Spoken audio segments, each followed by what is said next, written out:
नमस्कार साथियों। आज हम लोग सब्जेक्ट वर्ब एग्रीमेंट को समझेंगे कि सब्जेक्ट वर्ब एग्रीमेंट में चैप्टर में वो कौन कौन से रूल्स हैं जो एग्ज़ाम के पॉइंट ऑफ व्यू से बहुत ही इम्पोर्टेंट हैं और क्या होता है सब्जेक्ट और वर्ब का एग्रीमेंट। ठीक, देखते हैं, स्टार्ट करते हैं हम लोग।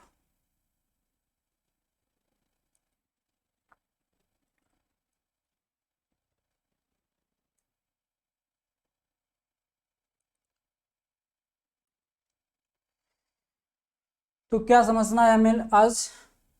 Subject verb agreement.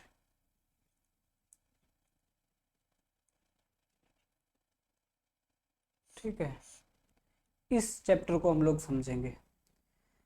देखिए दोस्तों कि है क्या कि सब्जेक्ट वर्ब एग्रीमेंट चैप्टर खुद में ही आपको ये बता रहा होगा कि इसमें सब्जेक्ट और वर्ब दोनों के बीच किसी न किसी एक अंडरस्टैंडिंग या एग्रीमेंट की बात की जा रही है। वो अंडरस्टैंडिंग क्या है? तो ग्रामर की शुरुआत जब कभी हुई होगी तब सब्जेक्ट और वर्ब के बीच में एक समझौता हुआ। सब्जेक्ट और वर्ब के बीच में समझौता हुआ, यानी एग्रीमेंट हुआ। वो क्या हुआ? देखो, सब्जेक्ट और वर्ब के बीच में जो एग्रीमेंट है वो ये है कि सब्जेक्ट कहता है कि अगर सब्जेक्ट सिंगुलर है, अगर सब्जेक्ट सिंगुलर है तो उसके साथ आने वाली जो वर्ब है वो भी नियमतः कैसी होनी चाहिए? सिंगुलर होनी चाहिए, तभी सेंटेंस सही बनेगा। इसी तरीके से दूसरा समझौता ये था कि अगर सब्जेक्ट प्लूरल है, अगर सब्जेक्ट प्लूरल है तो इसके साथ आने वाली जो वर्ब होगी वो कैसी होगी? वो भी प्लूरल होगी, तभी सेंटेंस हमारा ग्रामेटिकली सही होगा। ठीक है, तो ये दो बातें मान के चलिएगा। इस चैप्टर को समझने के लिए ये दो बातें हमारे लिए बहुत जरूरी हैं। क्या क्या? सब्जेक्ट अगर सिंगुलर है, पहली बात तो सब्जेक्ट अगर सिंगुलर है तो वर्ब भी सिंगुलर होगी। दूसरी बात यह है कि अगर सब्जेक्ट प्लूरल है तो वर्ब भी प्लूरल है। अब इसमें आप ये भी ध्यान रखिएगा कि सब्जेक्ट जो है वो आपका मेन है। जैसे कहें he are honest, he are honest. अब आप इस सेंटेंस को देखेंगे तो आप बताएंगे कि ये सेंटेंस कैसा है? गलत है। क्यों गलत है? क्योंकि ही के लिए तो आना चाहिए सिंगुलर वर्ब, लेकिन यहाँ पे दिया गया है आर। आर तो गलत हो जाएगा। यहाँ पर ही के अकॉर्डिंग क्या आना चाहिए? इज। लेकिन अब आपको यह भी समझना है कि यहाँ पे सब्जेक्ट इंपॉर्टेंट है, इसीलिए ही की वजह से इज किया गया है। नहीं तो आप ये भी तो कह सकते थे जैसे ही को हटा दो और दे लिख दो और इस तरीके से आर ऑनेस्ट हो जाएगा सेंटेंस, तो तब भी सही हो जाएगा। ठीक है, लेकिन ये तरीका हम लोग नहीं अपना सकते हैं। क्यों नहीं अपना सकते हैं? क्योंकि हमें सब्जेक्ट को मेन मान के चलना है। जैसा सब्जेक्ट होगा वैसा वर्ब लाना पड़ेगा, ये समझौता है। सब्जेक्ट के अकॉर्डिंग वर्ब आएगा, वर्ब के अकॉर्डिंग सब्जेक्ट नहीं आएगा। ठीक है, तो हमारा जो संशोधन करना पड़ेगा वो वर्ब में करना पड़ेगा। यहाँ पर ही है तो ही के अकॉर्डिंग इज लाओ। ऐसा नहीं है कि यहाँ पे आर पहले दिया था तो यहाँ पे दे लिख दो, ही को चेंज कर दो। तो दोनों तरीके से सेंटेंस सही किया जा सकता है, लेकिन सब्जेक्ट वर्ब एग्रीमेंट में जो वर्ब आएगी वो अकॉर्डिंग टू सब्जेक्ट होगी, ना कि सब्जेक्ट वर्ब के अकॉर्डिंग आएगा। ठीक है, तो सब्जेक्ट मस्ट है, सब्जेक्ट के अकॉर्डिंग ही वर्ब आनी चाहिए, ये है आपका नियम। ठीक, तो अगर सब्जेक्ट सिंगुलर तो वर्ब की मजबूरी है वो भी सिंगुलर ही फॉर्म में आएगी। इसी तरीके से अगर सब्जेक्ट प्लूरल है तो वर्ब भी प्लूरल फॉर्म में आएगी। यहाँ तक सारी बातें क्लियर हैं? अब हम समझ लेते हैं कि हम पहचानेंगे कैसे कोई सब्जेक्ट सिंगुलर है या कोई वर्ब सिंगुलर या प्लूरल है। तो देखिए, सब्जेक्ट क्या है? नाउन जो होते हैं, सब्जेक्ट या तो कोई नाउन होगा या फिर कोई प्रोनाउन होगा। सब्जेक्ट जो होगा सेंटेंस का वो या तो कोई नाउन होगा या फिर कोई प्रोनाउन होगा। अब वो नाउन को प्लूरल बनाने के लिए हम लोग क्या करते हैं? नाउन में एस या ई एस जोड़ देते हैं, एस या ई एस जोड़ देते हैं तो वो बन जाता है प्लूरल। सिंगुलर होता है उसमें एस ई एस जोड़ दो तो प्लूरल बन जाता है। या कुछ एक दो और भी तरीके होते हैं, उस तरीके से हम लोग बना लेते हैं प्लूरल। और प्रोनाउन के तो गिने चुने कुछ प्लूरल हैं, आपको पता ही है, जैसे ही प्रोनाउन है, आपका शी प्रोनाउन है, इट प्रोनाउन है। ठीक, ही शी इट तीनों का प्लूरल क्या होता है आपको पता होना चाहिए। ही शी इट तीनों के लिए जो यूज होता है, इनका प्लूरल वो क्या है, दे है। इसी तरीके से यू अपने आप में सिंगुलर के लिए भी काम करता है, और प्लूरल एक व्यक्ति है कोई तो भी हम उससे यू कह सकते हैं, अगर वो कई लोग हैं तो भी हम उन्हें यू ही कहते हैं। ठीक, लेकिन यू के लिए नियम ये है कि यू के साथ जो वर्ब आती है वो हमेशा प्लूरल ही आएगी। यू के साथ आर आएगा, यू के साथ वर आएगा, यू वाज नहीं आएगा, यू वर। ठीक है, तो ये बात आपको ध्यान में रखनी है। तो नाउन अगर सब्जेक्ट है, सब्जेक्ट सिंगुलर है या प्लूरल है, इसे पहचानने के लिए हम किसी नाउन में एस या ईएस जुड़ा है कि नहीं जुड़ा है इस हिसाब से पहचान लेंगे। लेकिन वर्ब सिंगुलर है या प्लूरल है उसे कैसे पहचानेंगे? देखिए, वर्ब और ख़ास तौर पर वर्ब जब प्रेजेंट इंडेफिनिट में होती है तब पहचानना मुश्किल होता है। वहाँ पे ध्यान रखिएगा कि वर्ब प्लूरल जब होगी जब वो फर्स्ट फॉर्म में हो। जैसे मेक, मेक वर्ब है, ये अभी प्लूरल फॉर्म में यूज हो रही है। अगर इसे हम सिंगुलर में यूज करेंगे तो अभी ये कैसी है, अभी ये प्लूरल फॉर्म में यूज हो गई। अगर हम इसी को हम सिंगुलर बनाएं तो हमें क्या करना पड़ेगा, MEKES, मेक्स अगर कर दिया तो ये कैसी हो जाएगी, सिंगुलर हो जाएगी। ठीक, तो सब्जेक्ट अगर है हमारा तो नाउन प्रोनाउन होगा। नाउन प्रोनाउन में एस या एस लगा देते हैं तो वो प्लूरल हो जाता है, ध्यान रखिएगा। और वर्ब में अगर हम एस या ईएस जोड़ देते हैं तो वो वर्ब सिंगुलर हो जाती है। मेक प्लूरल है, मेक्स सिंगुलर में यूज होगा। गिव प्लूरल है, गिव्स सिंगुलर में यूज होगा। ठीक, यहाँ तक क्लियर है? सबसे पहले हमें दो नियम पता होने चाहिए कि सब्जेक्ट और वर्ब के बीच एग्रीमेंट क्या है। फिर हमें ये पता होना चाहिए कि नाउन कैसे हम पहचानेंगे, सब्जेक्ट कोई सिंगुलर है या प्लूरल है उसे कैसे पहचानेंगे, तो नाउन में एस एस लगा होगा, या फिर दे देयर देम जैसे शब्द यूज होंगे, या यू होगा तो प्लूरल है। प्रोनाउन में बहुत कुछ याद करने को है ही नहीं। और वर्ब में अगर एस या एस लगा देते हैं तो वो सिंगुलर हो जाता है। बिना एस या एस का जो वर्ब होता है वो कैसा होता है, प्लूरल होता है। अब बढ़ेंगे अगले पॉइंट पे। ये था सब्जेक्ट वर्ब एग्रीमेंट का बेसिक। अब एक नियम समझते हैं। पहली चीज क्या है कि जनरली तो हम लोग कहते हैं जैसे कोई एक सब्जेक्ट दिया गया है, जैसे कहें Mohan is coming here, Mohan is coming here. Mohan is coming here, ये बात बिल्कुल सही है। मोहन इज कमिंग हेयर, ये बात तो सही है, क्योंकि मोहन आपका सिंगुलर है और सिंगुलर के लिए हमने सिंगुलर वर्ब का यूज किया है, और उसके बाद में कमिंग है, सेंटेंस प्रेजेंट कॉन्टिन्यूअस का हो गया। लेकिन नियम हमें ये पता होना चाहिए कि जब किसी सेंटेंस में दो सब्जेक्ट जुड़े हों, जब किसी सेंटेंस में दो सब्जेक्ट हों, दो व्यक्ति हों। ठीक, जैसे हम कहें मोहन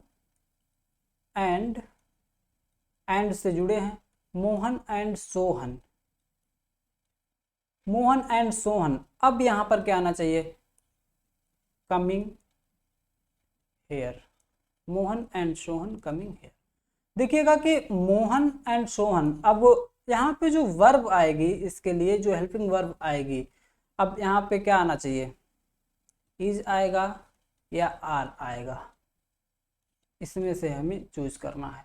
तो मोहन के अकॉर्डिंग आएगी या सोहन के अकॉर्डिंग आएगी या दोनों के अकॉर्डिंग आएगी, किस तरीके से वर्ब आएगी। तो इसमें जो पहला नियम हम लोग डिस्कस करने वाले हैं वो ये है कि अगर किसी सेंटेंस में दो व्यक्ति हैं, एंड से जुड़े हैं, दो सब्जेक्ट दिए हैं वो एंड से जुड़े हैं, तो हम उन्हें प्लूरल मानेंगे, दोनों को काउंट करेंगे। जैसे मोहन एंड सोहन, अब ये दो लोग हो गए, तो दो लोग जब ये हो गए तो कंप्लीटली अगर इन्हें देखा जाए दोनों के पॉइंट ऑफ व्यू से तो ये हो गए प्लूरल। जब तक मोहन था तब तक सिंगुलर था और इसके लिए सिंगुलर वर्ब का यूज किया, अच्छी बात थी। लेकिन अब मोहन के लिए और सोहन दोनों को जोड़ेंगे तो मोहन एंड सोहन दो व्यक्ति हो जाते हैं, दो यानी प्लूरल हो गए, तो हमें प्लूरल वर्ब का यूज करना पड़ेगा। यानी Mohan and Sohan are coming here, Mohan and Sohan are coming here. इसी तरीके से कहें, अगला एग्जाम्पल ले सकते हैं इसके लिए, रवि एंड कवि has done well in the examination, in the examination.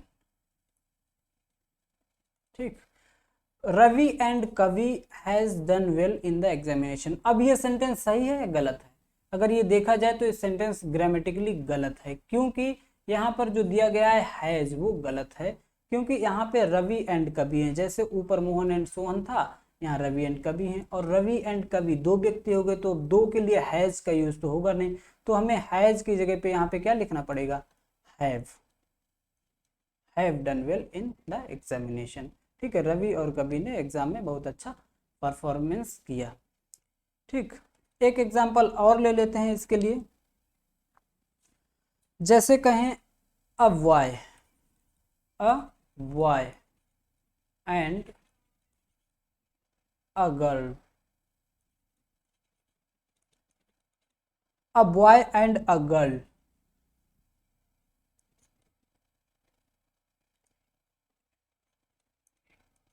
Each other. इस तरीके से एक ब्लैंक स्पेस है इसमें, ईच अदर। अब यहाँ पे क्या होना चाहिए? तो आपके लिए दो शब्द हैं यहाँ पर,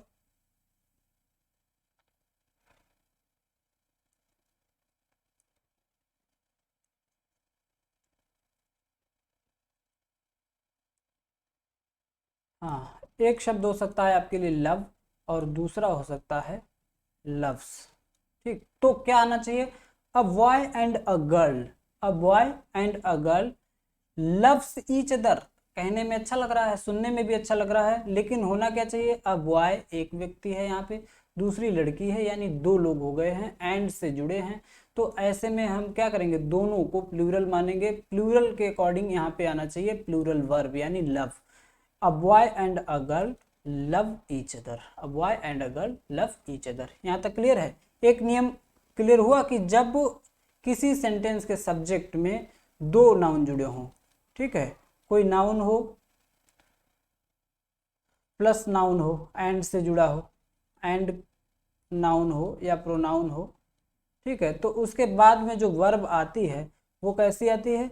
वो प्लूरल वर्ब आती है, प्लूरल वर्ब आती है। ये नियम आपको पता होना चाहिए। ठीक, कोई नाउन एंड नाउन हो या नाउन प्रोनाउन हो, दो अगर जुड़े हैं एंड से, तो उसके बाद में क्या आता है? जनरली प्लूरल वर्ब आती है। ठीक है, अब बढ़ेंगे अगले नियम पर। अगला क्या है? दूसरा नियम है। पहली वाली बात को ध्यान में रखेंगे और दूसरी बात को नहीं समझेंगे, दूसरे नियम को, दूसरा जो रूल है उसे नहीं समझेंगे, तो फिर क्या हो जाएगा? फिर आप मिस्टेक कर देंगे। तो दूसरा नियम भी यहीं पे समझना बहुत जरूरी है। वहां पर मैंने आपको बताया कि अगर दो नाउन या दो प्रोनाउन या एक नाउन एक प्रोनाउन एंड से जुड़ा है, तो हमें उसके बाद में प्लूरल वर्ब का यूज करना पड़ता है। लेकिन यहाँ पर मैं आपको बताऊंगा कि अगर दो नाउन एंड से जुड़े भी हैं, फिर भी हम वहां पर सिंगुलर वर्ब का यूज करते हैं। तो ऐसे गिने चुने कुछ नाउन होते हैं, उन्हें समझ लेते हैं। जैसे आपने सुना होगा, ये कुछ पेयर वर्ड्स होते हैं, कुछ जोड़े में शब्द होते हैं, तो इन्हें जोड़े में ही लिखा जाता है, पढ़ा जाता है। जैसे कहें bread and butter, bread and butter. ठीक, इसी तरीके से कहें राइस एंड करी। इसी तरीके से हम लोग कह सकते हैं slow and steady, slow and steady कह सकते हैं। इसी तरह से शब्द होता है crown and glory. Crown and glory का मतलब होता है तख्त और ताज। ठीक है, क्राउन एंड ग्लोरी। इसी तरीके से age and experience, age and experience, age and experience. ये कुछ शब्द हैं। हैमर एंड सिकल हो जाता है, ट्रुथ एंड ऑनेस्टी हो जाता है, राइज एंड फॉल हो जाता है। ठीक, राइज एंड फॉल लिख सकते हैं हम लोग, राइज एंड फॉल हो सकता है। ट्रूथ एंड ऑनेस्टी हो सकता है। तो ये कुछ जो वर्ड हैं इनमें देखो एंड हर जगह इनबिल्ट है पहले से ही, ठीक, एंड हर जगह लगा है। लेकिन फिर भी अगर ये वर्ड कभी भी सेंटेंस में आते हैं तो हम इन्हें दोनों को अलग अलग ना मान करके इन्हें एक ही शब्द पूरा पूरा जोड़ा मानते हैं और इसे सिंगुलर मानकर ही सिंगुलर वर्ब का यूज करते हैं। जबकि पहले हम लोगों ने क्या कहा था, रवि एंड कभी, दो मिल गए तो प्लूरल वर्ब। इसी तरीके से ब्रेड एंड बटर, यहाँ दो मिल गए तो प्लूरल नहीं, यहाँ पे सिंगुलर वर्ब का ही यूज होगा। जैसे कहें, एग्जाम्पल ले लेते हैं, bread and butter. Bread and butter is my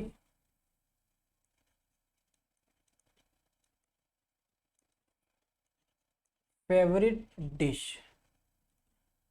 bread and butter, अब देखो ब्रेड एंड बटर देखेंगे तो हमें अलग अलग दिखेगा, लेकिन यहाँ पे वर्ब का जो वर्ब से यूज होगी वो कैसी यूज होगी, वो सिंगुलर वर्ब यूज होगी। क्योंकि यहाँ पे हम लोग ब्रेड एंड बटर को अलग अलग नहीं, इसे केवल एक डिश मानकर चलते हैं।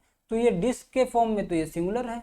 ब्रेड एंड बटर अलग अलग, इसका कोई मतलब भी नहीं रह जाता। ब्रेड एंड बटर का मतलब एक डिश, तो एक डिश है तो एक है यानी सिंगुलर है। तो bread and butter is my favourite dish, और ये सेंटेंस सही हो जाएगा।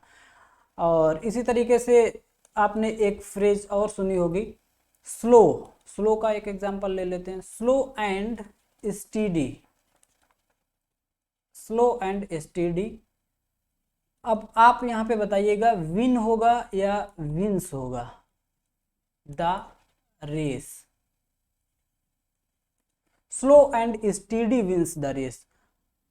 तो आपने पढ़ा होगा और आपको याद भी होगा कि स्लो एंड स्टीडी के बाद में विंस आता है, विन नहीं आता, क्योंकि स्लो एंड स्टीडी को हम दो अलग अलग नहीं देख रहे। स्लो एंड स्टीडी केवल अपने आप में एक सब्जेक्ट है, सिंगुलर माना जाता है कि जो स्लो हैं धीरे धीरे चलते रहते हैं, बट स्टीडी लगे रहते हैं, लगातार काम करते हैं कछुए की तरह, वो ही लोग रेस को जीत पाते हैं, विंस द रेस। यानी विन में एस यानी सिंगुलर वर्ब का यूज होगा, ठीक है।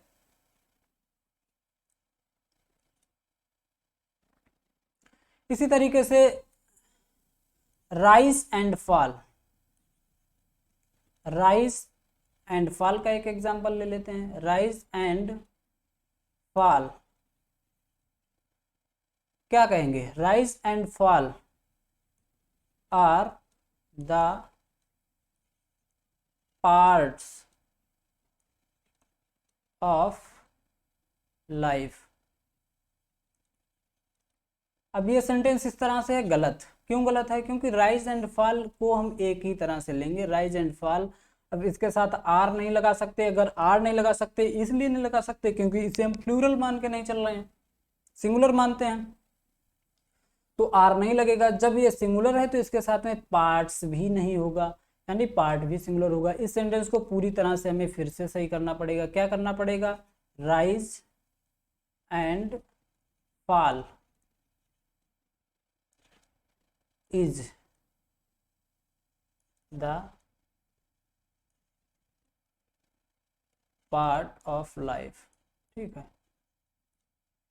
राइज एंड फॉल इज, या हम कह सकते हैं natural. Rise and fall is natural, यानी राइज होना मनुष्य का और फॉल होना ये तो नेचुरल बात है, ठीक। तो दो बातें क्लियर हुई। कुछ नाउन्स जो हैं जो आपके पूरी तरह से जुड़े हुए हैं और इन्हें हमेशा सिंगुलर फॉर्म में ही यूज करते हैं। Bread and butter, rice and curry, slow and steady, crown and glory, age and experience, rise and fall, truth and honesty. इस तरीके से जो भी नाउन्स हैं ये कभी आए तो हमें इन्हें सिंगुलर ट्रीटमेंट ही देना है, यानी सिंगुलर तरीके से ही इन्हें लेना है और सिंगुलर वर्ब इनके साथ यूज करनी है। क्लियर है। तीसरी बात समझ लेते हैं। आज की जो तीसरी बात है वो क्या है, बहुत इंपॉर्टेंट नियम है। देखो, अगर कभी भी दो नाउन्स जुड़े हुए हैं एंड से, कभी भी दो नाउन्स जो हैं, अगर दो नाउन एंड से जुड़े हुए हैं, एंड से जुड़े हों, एंड से जुड़े हों और पहले नाउन, दो नाउन एंड से जुड़े हों और पहले नाउन से पहले,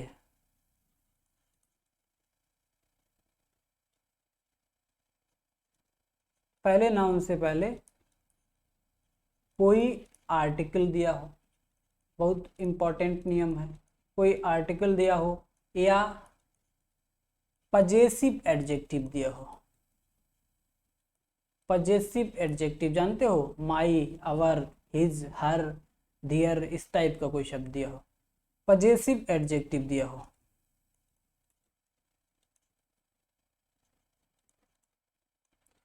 तो उसे एक ही व्यक्ति मानते हैं। तो उसे क्या, तो उसे एक व्यक्ति ही माना जाता है, एक व्यक्ति या वस्तु मानते हैं, ठीक है। और सिंगुलर वर्ब का यूज होता है, फिर सिंगुलर वर्ब का यूज होता है, ये बात आपको ध्यान रखनी है, ठीक। एग्जाम्पल से समझते हैं। जैसे कहें, नियम ये है, एग्जाम्पल देखते हैं, the principal, the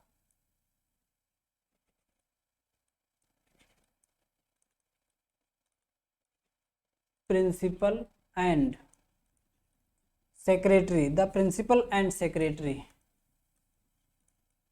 the principal and secretary. अब यहाँ पे आपको समझना है, वाज आएगा या वर आएगा। The principal and secretary, was आएगा या वर आएगा, उसके आगे है देयर। अब ये सेंटेंस समझिए, दो नाउन दिए गए हैं, एक तो प्रिंसिपल दिया गया, दूसरा नाउन सेक्रेटरी दिया है, एंड से जुड़े हों तो ये नाउन एंड से जुड़ा हुआ भी है। पहले नाउन से पहले कोई आर्टिकल या पजेसिव एडजेक्टिव दिया हो तो इसके पहले देखो आर्टिकल दिया है, आर्टिकल नहीं दिया होता तो पजेसिव एडजेक्टिव कोई दिया होता। तो ऐसे में नियम ये है कि इन दोनों को, प्रिंसिपल और सेक्रेटरी दोनों को एक ही आदमी मानते हैं और एक ही मान के सिंगुलर वर्ब का यूज करते हैं। ये था आपका नियम। अब देखते हैं क्या है, the principal and secretary was there या the principal and secretary were there, क्या सही रहेगा। देखो क्या है कि द दिया है पहले वाले नाउन से पहले, द प्रिंसिपल एंड सेक्रेटरी, इसका मतलब यह है कि जो प्रिंसिपल है वही सेक्रेटरी भी है, यानी एक ही व्यक्ति है, वो प्रिंसिपल भी है और सेक्रेटरी भी है।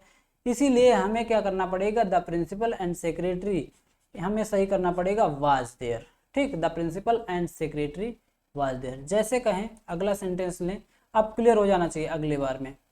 माई अंकल, पहले आर्टिकल था, अब हमने पजेसिव एडजेक्टिव ले लिया, my uncle and, my uncle and guardian, my uncle and guardian has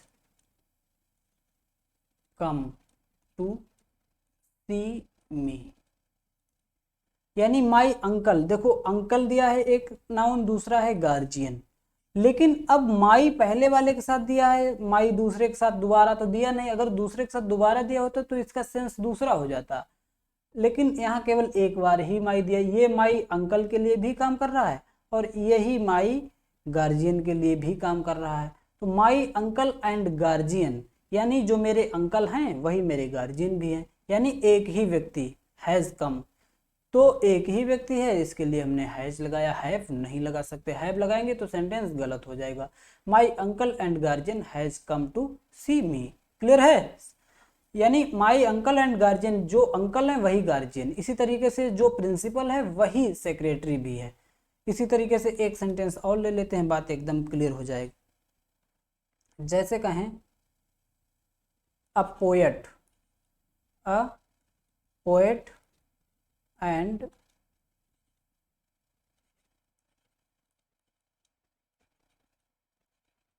philosopher, a poet and philosopher have come, a poet and philosopher have come। अब देखें ये सेंटेंस सही है कि गलत है। अ पोएट एक पोएट है एंड फिलोसफर है, और आर्टिकल केवल एक बार ही यूज हुआ है, ठीक है, जब आर्टिकल केवल पहले वाले नाउन के साथ यूज हो और बाद में दूसरा एक नाउन और दिया हो, तो ये दोनों व्यक्ति, दोनों पद एक ही व्यक्ति के लिए यूज होते हैं, ध्यान रखिएगा। अब पोएट यानी जो पोएट है, जो कवि है, वही फिलोसफर भी है, वही दार्शनिक भी है। अब पोएट एक कवि एंड दार्शनिक जो है हैव कम गलत हो जाएगा, क्योंकि अगर एक ही व्यक्ति है तो हमें क्या करना पड़ेगा, has come. A poet and philosopher has come, और ये सेंटेंस सही हो जाएगा। ठीक, the principal and secretary was there, my uncle and guardian has come to see me, a poet and philosopher has come. ठीक, ये बात क्लियर है। अब देखते हैं इसी से जुड़ा हुआ अगला नियम, उसे हम चौथे नियम में समझेंगे। Rule number 4। देखो अभी तक तो हमने ये बताया था कि जब दो नाउन जुड़े हों, नाउन हो प्लस हो एंड से, फिर नाउन दिया गया हो, जब एंड से दो नाउन जुड़े हैं लेकिन पहले वाले के साथ में कुछ आर्टिकल या कोई पजेसिव एडजेक्टिव आ रहा है, तो हमें क्या करना पड़ता था, इसके हिसाब से हमें क्या करना पड़ता था, इसे एक ही व्यक्ति मानते थे और यहाँ पे जो वर्ब आती थी वो हमारी कैसी आती थी, सिंगुलर वर्ब का यूज करते थे। ठीक, लेकिन अब क्या है, अब दो नाउन होंगे लेकिन दोनों के पहले आर्टिकल होगा या पजेसिव एडजेक्टिव होगा। अगर दोनों नाउन के पहले एडजेक्टिव या कोई पजेसिव एडजेक्टिव या कोई आर्टिकल दिया गया है, तो दोनों नाउन को यानी दोनों लोगों को अलग अलग मानते हैं। जब दो अलग अलग हो जाएंगे तो हम उन्हें कैसा मानेंगे, तो हम उन्हें प्लूरल मानेंगे, प्लूरल मानकर काम करेंगे। ठीक है, चलिए बढ़ते हैं अगले नियम पर। तो चौथा नियम क्या है, जैसे एग्जाम्पल से समझते हैं। पहला क्या था, द प्रिंसिपल। अब इसमें हम क्या करेंगे, द प्रिंसिपल और द सेक्रेटरी कर देंगे। ठीक, द प्रिंसिपल एंड से जुड़ेगा the secretary, the principal and the secretary. अब the principal and the secretary दोनों के पास अपना आर्टिकल है, यानी अब ये दो लोग हैं, दो लोग हैं तो इसके साथ जो वर्ब आएगी वो प्लूरल आएगी। The principal and the secretary were there. अब यहाँ पे वर सही हो जाएगा, वर देयर। ठीक, the principal and the secretary were there, यानी यहाँ पर जो प्रिंसिपल है वो अलग व्यक्ति है, यानी दो लोग वहां पर थे, एक प्रिंसिपल था दूसरा सेक्रेटरी था। तो यही बात आपको ध्यान रखनी है, अगर कोई नाउन दिया है, दो नाउन दिए हैं, दोनों में से केवल पहले वाले के साथ आर्टिकल आता तो एक ही व्यक्ति है। अगर दोनों के साथ अपना अपना आर्टिकल है, यहाँ पर प्रिंसिपल के साथ भी दा है और सेक्रेटरी के साथ भी दा है, तो प्रिंसिपल अलग है सेक्रेटरी अलग है, तो यहाँ पर हमने प्लूरल वर्ब का यूज किया है। ठीक, इसी तरीके से अगला एग्जाम्पल, जैसे कहें माई अंकल। पहले माई अंकल के पास केवल माई था, अंकल के पास माई था, लेकिन अब यहाँ पर क्या है, माई uncle and my guardian, my uncle and my guardian. अब यहाँ पे आएगा हैव कम टू सी मी। ठीक, माई अंकल एंड माई गार्जियन, देखो अंकल के साथ भी माई दिया गया है और गार्जियन के साथ भी माई दिया गया है। तो अब क्या है, अंकल अलग हैं और गार्जियन अलग हैं, दो लोग हैं, दो लोग आए हैं। इस दो लोग आए हैं तो यहाँ पे वर्ब कैसी आएगी, वर्ब आ गई हमारी प्लूरल। ठीक है, प्लूरल वर्ब आ गई कम टू सी मी। ठीक, अगला एग्जाम्पल कौन सा था उसे भी उठा लेते हैं। कहें अ poet and a philosopher.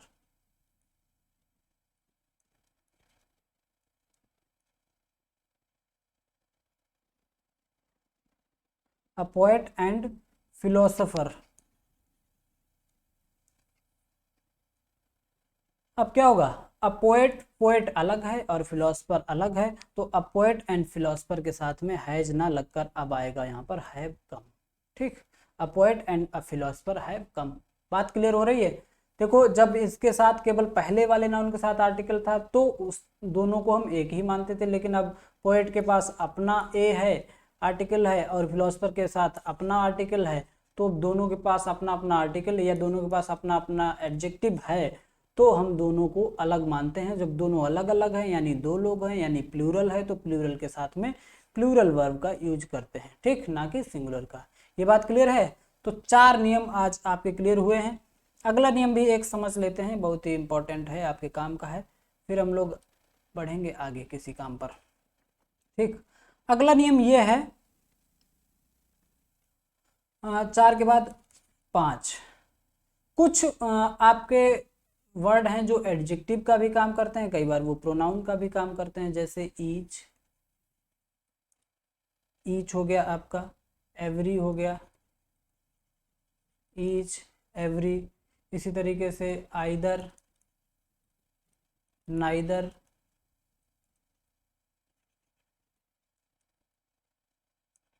Each, every, either, neither, ठीक। ये कुछ शब्द हैं, अगर ये सेंटेंस में आ जाते हैं, ईच, एवरी, आइदर, नाइदर, अगर ये सेंटेंस में आ जाते हैं, मान लो एडजेक्टिव के रूप में आते हैं तो इनके बाद कोई नाउन दिया होगा, अगर ये प्रोनाउन के रूप में आते हैं, अगर ये एडजेक्टिव के बाद आएंगे तो अगर ये एडजेक्टिव की तरह यूज हो रहे हैं तो इनके बाद कोई नाउन होगा, अगर ये प्रोनाउन के रूप में यूज होते हैं तो ये सीधे सब्जेक्ट के रूप में यूज होंगे और इनके बाद सीधे सीधे वर्ब आएगी।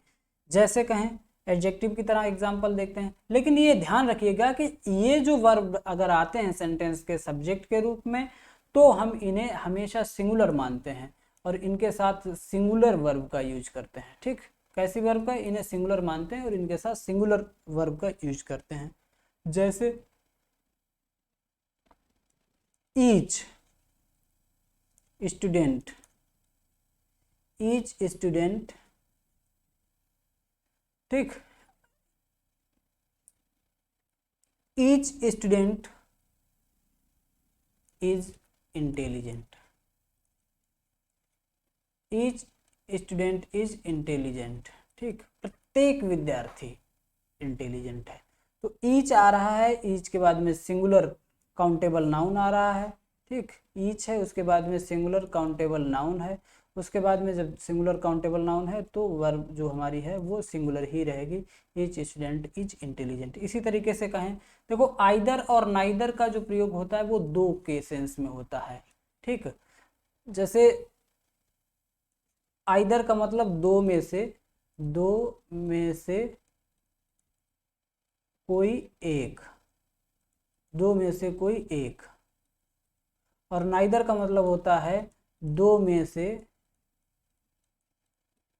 से कोई नहीं, दो में से कोई नहीं, दो लोग हैं, दो में से कोई एक अच्छा है तो आइदर इज गुड, अगर दो में से कोई अच्छा नहीं है तो नाइदर इज गुड, ठीक, ऐसे समझना है। एग्जाम्पल ले लेते हैं, either, either pen is good, either pen is good. देखो जब वर्ड आइदर दिया है तो अब हमें ये सोचना ही नहीं है कि कितने में से कितने की बात हो रही है, आइदर दिया है तो समझ जाइए कि दो में से ही किसी एक की बात हो रही है, क्योंकि आइदर का यूज ही दो के लिए होता है। अब यहाँ पे गिनती दो दी हो या ना दी हो, अपने आप से ही हमें अंडरस्टूड होना चाहिए कि आइदर अगर दिया है तो दो में से एक की बात कर रहा है, आइदर पेन इज गुड, यानी दो पेन है उसमें से कोई एक अच्छा है। अगर यही बात होती दो में से कोई नहीं अच्छा है तो हम कह सकते थे नाइदर पेन इज गुड, ठीक, नाइदर पेन इज गुड। तो नाइदर आइदर आया है, इसके साथ सिंगुलर काउंटेबल नाउन आया, इसके साथ हमेशा सिंगुलर ही वर्ब आएगी, ये बात आपको ध्यान रखनी है। तो नाइदर पेन इज गुड का मतलब दो में से कोई भी अच्छा नहीं है, दो में से कोई भी एक पेन अच्छा नहीं है। अब देखिएगा कि यहाँ पे जो ईच आया है ये किसी नाउन से पहले आया है, इसका मतलब ईच यहाँ पे एडजेक्टिव की तरह यूज हो रहा है। इसी तरीके से नाइदर आया है वो किसी नाउन के पहले आया है, इसका मतलब नाइदर यहाँ एडजेक्टिव की तरह यूज हो रहा है। इसी तरीके से पेन के पहले आइदर आया है यानी नाउन के पहले आया है तो नाउन के लिए काम कर रहा है, यानी नाउन के लिए अगर काम कर रहा है तो आइदर भी यहाँ पर एडजेक्टिव की तरह काम कर रहा है। लेकिन अब आगे देख लीजिए, आइदर और नाइदर सेंटेंस के सब्जेक्ट के रूप में भी काम कर सकते हैं, आइदर नाइदर जो हैं आपके सेंटेंस के सब्जेक्ट के रूप में भी काम कर सकते हैं। जैसे कहें देयर आर, जैसे कहें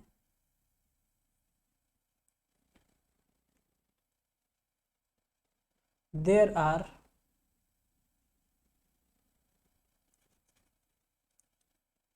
there are two girls, there are two girls and either is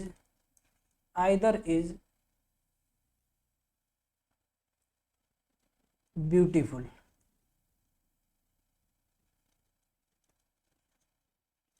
there are two girls, एक सेंटेंस हमारा यहाँ तक है, देयर आर टू गर्ल्स, दो लड़कियां हैं, एंड आइदर इज ब्यूटीफुल, और कोई एक ब्यूटीफुल। देखो यहाँ पे आइदर है, आइदर के बाद कोई नाउन प्रोनाउन नहीं दिया है, यानी आइदर स्वतंत्र रूप से प्रोनाउन का काम कर रहा है, यानी यहाँ पे प्रोनाउन का काम कर रहा है, सब्जेक्ट का काम कर रहा है। एक सेंटेंस ये हो गया, देयर आर टू गर्ल्स, ठीक। एंड से जुड़ा दूसरा सेंटेंस है आइदर इज ब्यूटीफुल, कोई एक, आइदर का मतलब दो में से कोई एक ब्यूटीफुल है, ठीक।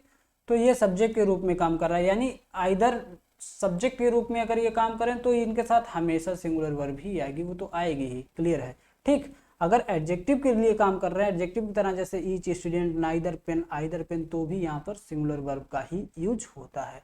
इसी तरीके से एक एग्जाम्पल और ले लेते हैं, जैसे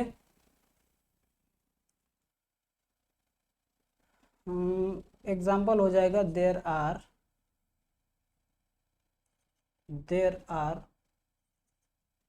to students, there are two students. अब देखो यहाँ पर क्या है, देयर आर टू गर्ल्स था, इसी तरीके से देयर आर टू स्टूडेंट्स है, यहाँ पे गर्ल्स प्लूरल आएगा, टू है तो यहाँ पे टू स्टूडेंट भी प्लूरल आएगा। There are two students but, लेकिन,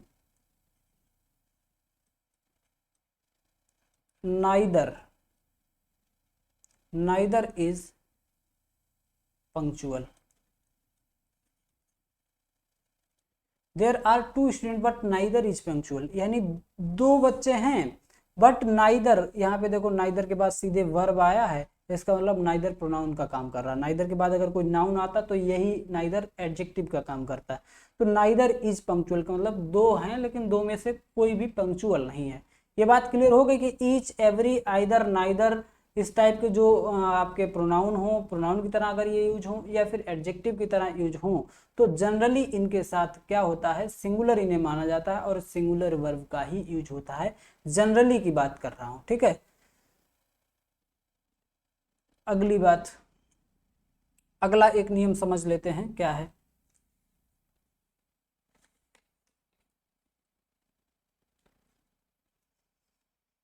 देखो अगर दो नाउन दिए हैं, दो सिंगुलर नाउन, कौन सा नियम था ये, 4, 5, ये रूल नंबर हमें लग रहा है 6 होगा, ठीक है।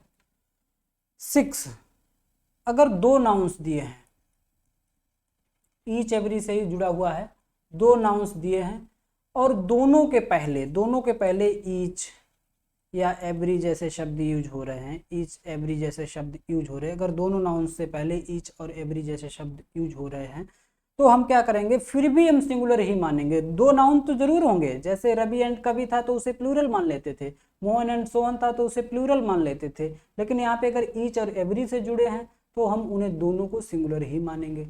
जैसे ईच, एग्जाम्पल ले लेते हैं,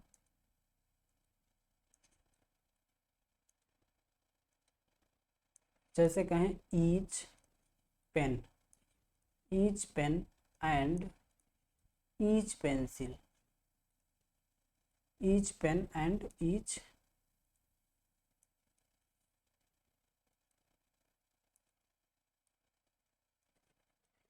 पेन एंड ईच पेंसिल। अब क्या आना चाहिए, पहले तो हमने मोहन और सोहन को कह दिया था कि ये प्लूरल हो जाएंगे, वो नियम अलग था, लेकिन यहाँ पे नियम यह है कि अगर दो नाउन दिए हैं और दोनों के साथ में ईच एंड एवरी का भी यूज हो रहा है, तो भी इसके बाद में जो वर्ब आएगी वो कैसी आएगी, वो सिंगुलर वर्ब आएगी। ये बात आपको बांध के रख लेनी है। जैसे each pen and each pencil, each pen and each pencil, is आएगा इसके बाद में, आर नहीं आएगा, ठीक। आर, इज आर दिया हो तो आपको आर को काट देना है। Each pen and each pencil is red, ठीक। अगर हम ऐसे कहें कि ईच पेन इज रेड, तो भी सेंटेंस सही है। तब तो आपको सही दिख ही रहा होगा, क्योंकि ईच पेन, प्रत्येक पेन रेड है। इसी तरीके से हम इसे अलग और अलग कर सकते हैं, ईच पेंसिल इज रेड, तो भी बात सही है, यहाँ तक भी सही है। लेकिन अगर इन दोनों को, each pen and each pencil को मिला के लिखें, each pen and each pencil, तो आपको ये नहीं समझना चाहिए कि ये दो हो गए, अब इसके साथ प्लूरल आना चाहिए, नहीं। ईच अगर साथ में जुड़ा है, दोनों के साथ जुड़ा है, या आप यहाँ पर कहें every pen and every man and every women, तो भी वहां पर हमें क्या करना पड़ेगा, सिंगुलर वर्ब का यूज करना पड़ेगा। ठीक, सिंगुलर वर्ब का यूज करना पड़ेगा, इज रेड। इसी तरीके से एक और एग्जांपल ले लेते हैं, every boy and every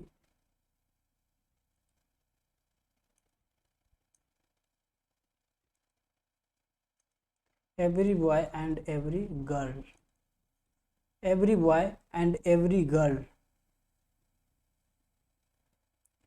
are laborious, every boy and every girl are laborious. अब ये सेंटेंस देखिए सही है कि गलत है? अभी तक ये सेंटेंस गलत है, क्योंकि एवरी बॉय, ईच और एवरी अगर दिया है दोनों नाउन से पहले, each, every boy and every girl दिया है, तो हम इन्हें प्लूरल क्यों मान लेते हैं, इनके साथ प्लूरल वर्ब क्यों लगा दिए? गलत हो गया इसी वजह से। अब इस सेंटेंस को सही कब कर पाएंगे, जब हम इसके साथ सिंगुलर वर्ब लगाएंगे, each boy and every girl is laborious, यानी हर लड़का और हर लड़की लेबोरियस है, मेहनती है। ये बात क्लियर है? तो आज के लिए दोस्तों इतना ही है। बाकी सब्जेक्ट वर्ब एग्रीमेंट बहुत बड़ा चैप्टर है, कुछ रूल्स अभी और भी बाकी हैं जो हम अगली क्लास में लाएंगे, अगले सेशन में लाएंगे, देखेंगे। तो आज के लिए इतना ही रखते हैं, मिलेंगे नेक्स्ट क्लास में पार्ट्स ऑफ स्पीच की। ठीक है, okay, thank you, thanks for watching.